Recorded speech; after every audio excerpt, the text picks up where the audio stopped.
Noong nakarang araw, tayo po ay nakapag-upload ng balita para po sa payout ng ating mga minamahal na mga senior citizens.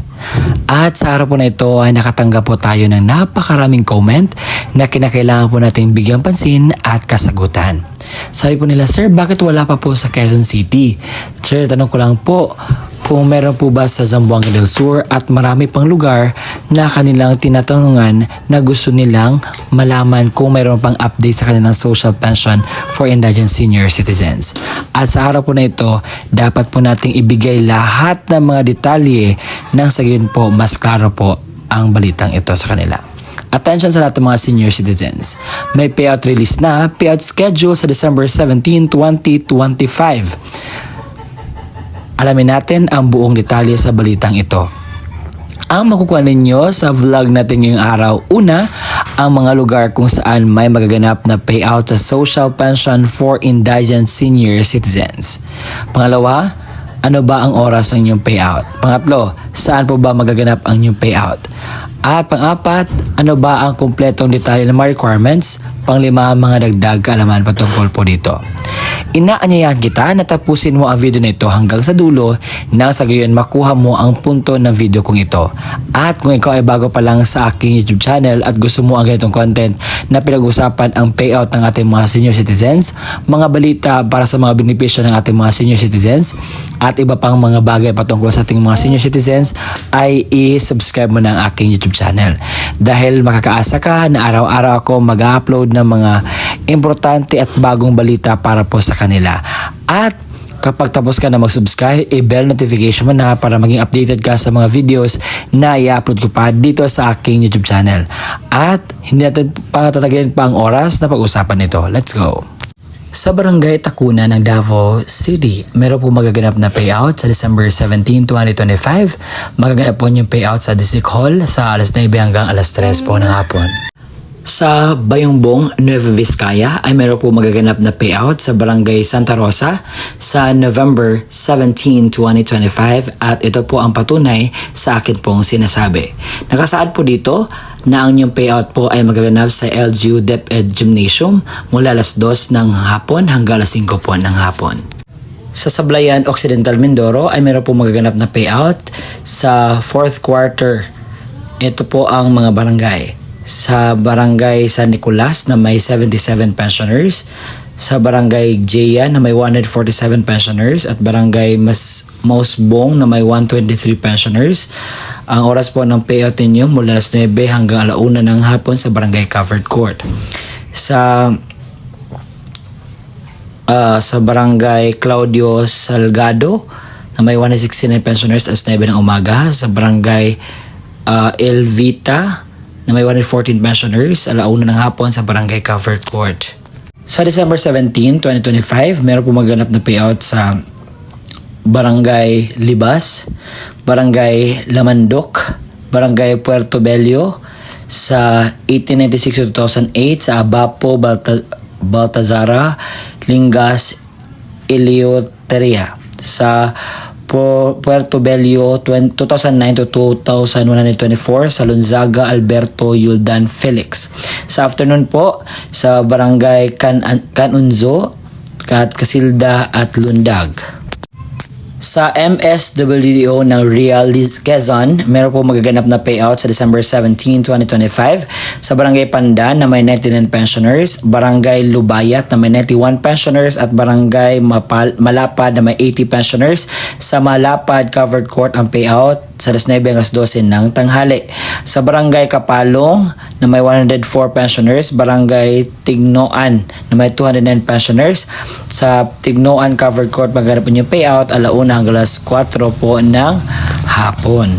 Ang kasunod po ay magaganap po na payout sa December 17, 2025 sa Barangay Cagmanaba, Hinabangan, Di Maria, Caixan, San Antonio, San Jose, Santa Catalina, San Isidro at Flormina. Sa afternoon po sa Doña Lucia, San Agustin, La Trinidad at Rojas. Sa Barangay San Ramon, Daraga, Albay ay meron po magaganap na payout sa mga barangay na ito. Sa Barangay SVG Covered, sa Barangay Sa SVG Covered Court, meron pong magaganap na payout sa alas 8 ng umaga sa Barangay Ibaugan na may 67 pensioners, San Rafael, 26 pensioners, Nabasan, 73 pensioners, SVG, 143 pensioners. Sa San Ramon Covered Court, ito ang mga barangay na mag-payout. Barangay San Ramon na may 204 pensioners, Barangay Bigaw na may 135 pensioners, Barangay Mayon na may 246 pensioners. Sa Maupi Covered Court, ito ang mga barangay na mag-payout sa alas 8 ng umaga. Sa Barangay Maupi na may 162 pensioners, Barangay SVP na may 47 pensioners, Barangay Canarom na may 76 pensioners. Sa Barangay Anislag, na may 755 pensioners at Barangay Namantaw na may 223 pensioners. Sa Barangay Baskaran Covered Court, meron po magaganap na payout sa Barangay Tabon-Tabo na may 346 pensioners, Barangay Talahib na may 64 pensioners, at sa Barangay Baskaran na may 541 pensioners. Sa Villahermosa Covered Court, ang payout ang barangay na mag-payout ay ang Barangay Villahermosa sa launa ng hapon na may 271 pensioners. May magaganap po na payout sa Barangay 317, Zone 32, District 3 sa December 17, 2025. May magaganap po na payout sa Maragusan sa poblasyon po sa December 17, 2025. Magsisimula po ang inyong payout sa alas 8 ng umaga. May magaganap po na payout sa Nueva Ecija sa munisipalidad ng Gabaldon. Sa Barangay Bagting, alas 8:30 ng umaga sa Bagting Gymnasium. Sa Barangay Calabasa, na alas 9 ng umaga sa Calabasa Gymnasium. Sa Barangay Ligaya, alas 9:30 ng umaga sa Ligaya Gymnasium. Sa Barangay Bugnan, alas 10 ng umaga sa Bugnan Gymnasium. Sa Barangay Bagong Sikat, alas 10:30 ng umaga sa Bagong Sikat Gymnasium. Sa Barangay Tagumpay, alas 11 ng umaga sa Tagumpay Gymnasium. Sa Barangay Malinaw, alas 11:30 ng umaga sa Malinaw Gymnasium. Sa Barangay Pantok, alas 1:30 ng hapon sa Pantok Gymnasium. Sa Barangay Pinamalisan, alas 2 ng hapon sa Barangay Hall. Sa Barangay Cuyapa, alas 2:30 ng hapon sa Cuyapa Gymnasium. Sa Barangay Sawmill, alas 3 ng hapon sa Sawmill Gymnasium. Sa Barangay Bantog at Barangay Kamachile, alas 3:30 ng hapon sa Kamachile Gymnasium. Sa Barangay Makasandal, Barangay South Poblacion at Barangay North Poblacion, alas 4 pa yung payout at magaganap po ito sa Municipal Gymnasium. May magaganap po na payout sa Carmen sa December 17, 2025. Sa Covered Court po ang inyo pong payout. At ito po ang mga barangay na mag-payout. Sa umaga po lahat po ang inyo payout. Sa Barangay Katanayanan na may 131 pensioners. Sa Barangay Nasapian na may 153 pensioners. Barangay Kibayaw na may 191 pensioners. Barangay Ugalingan na may 202 pensioners. Barangay General Luna na may 122 pensioners. Barangay Manarapan na may 115 pensioners. Barangay Takupan na may 114 pensioners. Barangay Poblacion sa Municipal Gymnasium payout na may 693 pensioners po. Sa Barangay 814, Zone 88, meron po magaganap na payout sa December 17, 2025 sa mga social pension, solo parent, PWD minor and adult beneficiaries. Sa Barangay Government of Tindnoan, meron po magaganap na payout sa December 17, 2025, alauna ng hapon sa Tignoan Covered Court po magaganap. For first batch of social pensioners lamang po ang makakatanggap nito, and please be aware of that. Sa Tranquillo Suson Covered Court, Barangay Sabang Bao, meron po magaganap na payout sa December 17, 2025, alas 3:15 hanggang alas 4:45 ng hapon. Sa Tanjay City, meron po magaganap na payout sa Nabulagan Covered Court, Barangay 6, Tanjay City, alas 8 ng umaga sa barangay po na ito. Sa Barangay Poblacion 1 to 9, Barangay Azagra, Barangay Luca, Barangay Manipis, Barangay Novalias, Barangay Ubugon, Barangay San Jose, Barangay Santa Cruz Viejo, Barangay Polo, Barangay San Isidro, Barangay Tugas, Barangay Bahian, alas 8 ng umaga sa Bahian Covered Court, Barangay Santa Cruz Nuevo, alauna ng hapon sa Santa Cruz Nuevo Covered Court. Magaganap po ang inyo pong inaasam-asam na payout sa social pension for indigent senior citizens. Medyo marami po ito. Ito po ay local social pension and third batch one-time food assistance payout schedule. Sa Pualas, local social welfare and development, meron pong magaganap na payout sa December 17, 2025 sa Barangay Bantayan, Barangay Boring, Barangay Danugan, Barangay Dapao, Barangay Linok, Barangay Purog, Barangay Tuka at Barangay Yaran. Sa probinsya ng Southern Leyte, munisipalidad ng Anahawan ay meron po magaganap na payout sa December 17, 2025. Ito po ay fourth quarter na payout po. At heto po, kompletong mga barangay aking ibibigay ngayon para po meron kayong idea kung ano ba at saan ba, ano ba ang mga barangay na dapat mong malaman na may magaganap po na payout sa social pension for indigent senior citizens. Halika po, ating alamin. Dito po, naka-team A, B, and C po siya. Tingnan natin sa team A, sa barangay Manigawong, alauna ng hapon sa barangay Jim. Sa barangay Kagingkingan, sa alauna medya ng hapon sa barangay Jim. Sa barangay Kapakuhan, alas 2 ng hapon sa barangay Jim. Sa barangay Mainit, sa evacuation center, alas 2:30 ng hapon. Sa barangay Mahalo, alas 3 ng hapon sa barangay Gymnasium. Sa barangay Liweng, alas 3:30 ng hapon sa barangay Gymnasium. Sa poblasyon naman sa Team B na tayo, alauna ng hapon sa barangay Luok. Barangay Luok or Luok Gymnasium. Sa barangay Tagupon, alas 2 ng hapon sa barangay Luok Gymnasium pa rin. Sa barangay Luok or Luok, meron po magaganap na payout sa alas 3 ng hapon sa barangay Luok Gymnasium. Sa Team C, sa barangay Kugon, alauna ng hapon sa barangay Hall ang payout. Sa barangay Amagusan, sa alauna ng hapon sa Old Barangay Hall. Sa barangay Canlabian, meron po maganap na payout sa alas 2 ng hapon sa barangay Hall. Sa barangay Kalintaan, alas 2:30 ng hapon sa barangay Gymnasium. Sa barangay San Vicente, alas 3 ng hapon sa barangay Gymnasium po ang inyo pong payout. Ang kasunod po sa ating listahan ay ang Barangay Mate sa San Francisco, Agusan del Sur. Dahil po, meron pong magaganap na payout sa social pension for indigent senior citizens sa akin po ipapakita ngayon. At gusto ko po maging sa inyo, transparent. So sa alas 8 ng umaga hanggang alas 12 ng tanghali, sa Barangay Lapinigan, Covered Court po ang inyo pong payout. Sa Silvino Lubos Senior Citizens, meron pong update sa December 17, 2025 sa Barangay Kabunggaan, Barangay Victory, Barangay Guimitan, Barangay Kamayaan at Barangay Kamagaran. Sa San Antonio Covered Court ay meron pong magaganap na payout sa December 17, 2025, alas 11 po ng umaga ang inyo pong payout. Sa Agusan del Sur, meron pong magaganap na payout sa Municipal Covered Court at ito yung mga barangay. Meron pong 24 barangay na magpi-payout po. Naku, napakarami.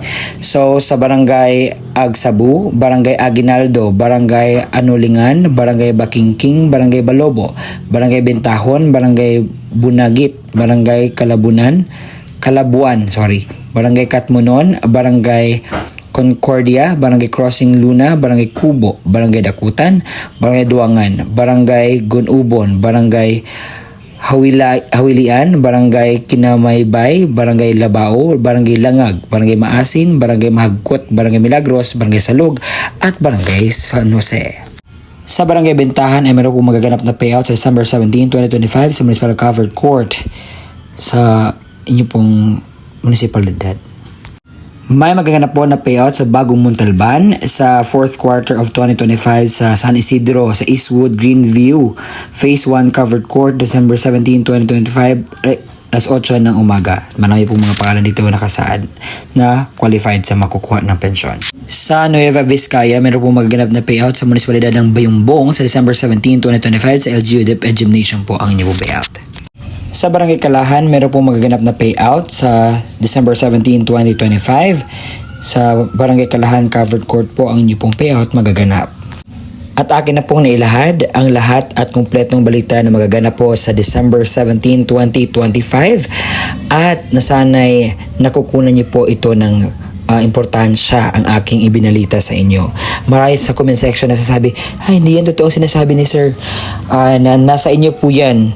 Ako po, ginawa ko yung best ko para po maibigay ang mga balita na dapat nyo pong malaman. Pero some of you would not be agreeing with me sa balitang aking sinasabi. At nasa inyo po yan.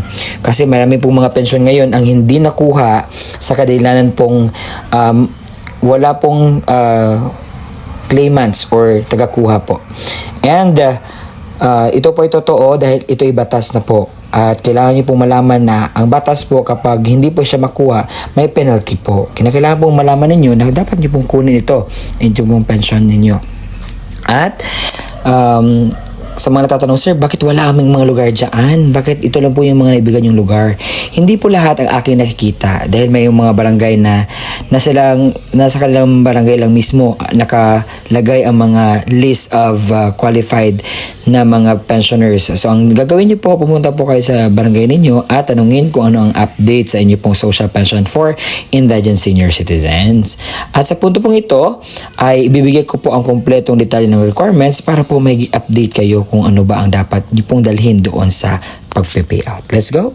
Kung senior citizens or beneficiaryo ang kukuha ng kanyang payout, isang malinaw na photocopy or Xerox ng senior citizens ID na mayroong 3 original na pirma or thumb mark katulad sa ID ng senior citizens.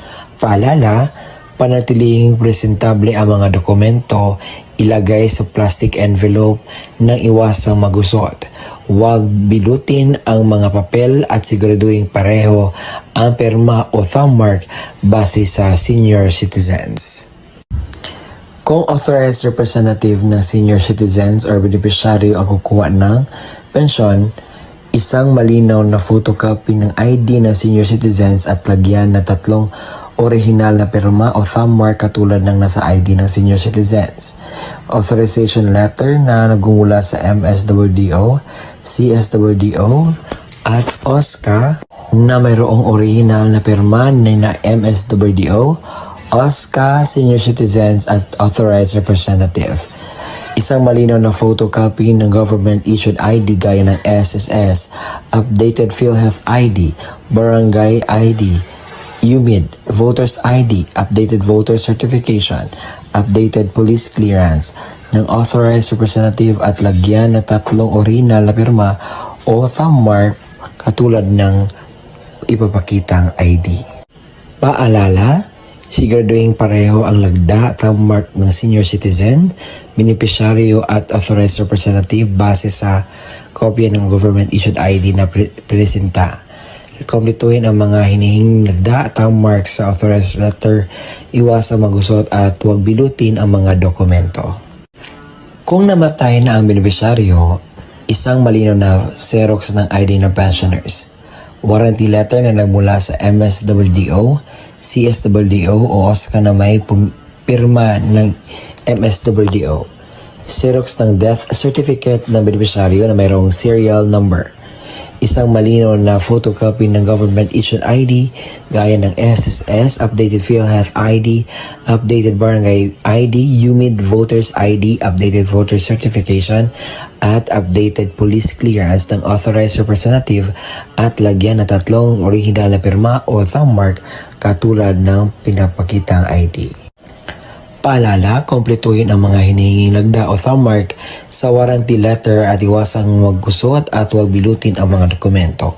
Kung wala ang death certificate, kinakailangan ng certificate mula sa MSWDO, CSWDO na nakasaad ng pagpatunay na ang beneficiaryo ay patay na at kasalukuyang inasikaso ang death certificate.